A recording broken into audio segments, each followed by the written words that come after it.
Welcome back to The Big Show. It's Alex Belfield talking to some of my favourite people and the world's biggest stars. And it's always nice when you get an international megastar on the programme. Chrissie Hynde, how are you? Good. And of course we've got JP there as well. How are you, mate? Very well, thanks. Very good. Now you've got this new project together and we're talking to you today from LA. And I'm not talking about Luton Airport. You're actually in the proper LA. Yeah, LA on Sea. That's exciting. Tell us about your new project together then. Well, it's a collaboration. We've written this album together. It's a story about our sort of doomed relationship. We met in a party and I was going off on tour and JP sent me some songs and we got together when I finished touring, went to Cuba and really wrote most of this album there. Were you always gifted? I mean, we all know you for your unique voice and that goes without saying. I mean, certainly in this album, there's a certain timbre to your voice and a certain sound to it. Can you be trained that or was that just a God-given gift? Yeah, I'm a rock singer, you know. We're not trained. We don't take lessons. We just do our thing. So you were born doing it. And in terms of your inspirations growing up, who did you love to listen to? I know when I was 14 and started hearing the Beatles and that whole, what we called the English invasion, I didn't even know they had rock bands in England. I thought everyone was, you know, trotting around on dapple grey horses.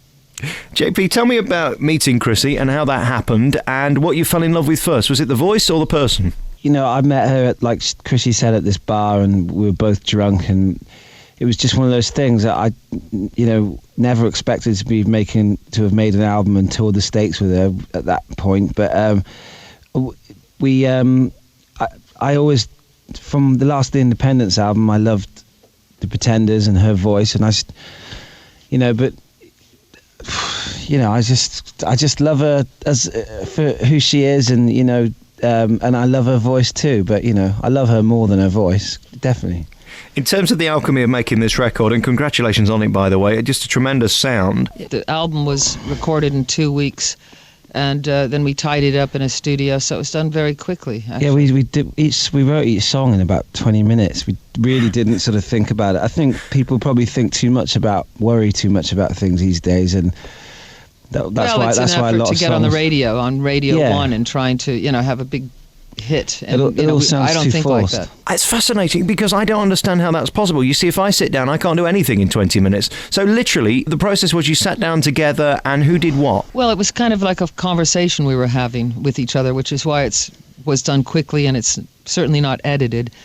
We were sort of writing songs with each other and to each other. So it was, I mean, you can have a conversation in 20 minutes and that's, I think 20 minutes is not giving it, you know, we spent a little longer than that.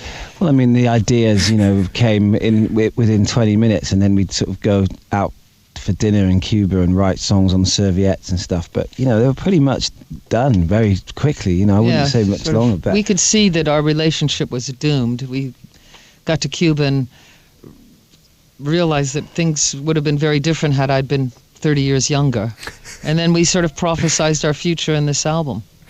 I've seen you live so many times, and there's no greater thrill than seeing just someone raw with a guitar, just singing. I know, JP, of course, you did guitar on this as well, and the bass, and that keeps everything going. Is there any sexier instrument, by the way, for a musician than the bass? Because, I mean, you've got the balls of the song, haven't you, really? Oh, the guitar is much sexier than the bass. Come on.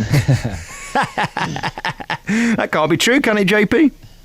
Well, I agree with her actually, but you know, I'm not a bass player. That was the first time I've played bass on demos and stuff at home, but the Vezio Bacci, who plays most of the bass, but I just played it on a few because Chrissie made me because we needed just more of a punky raw thing on a couple of the songs. So, but I love playing bass, I wouldn't call myself a guitarist, but I do. That's what I do play.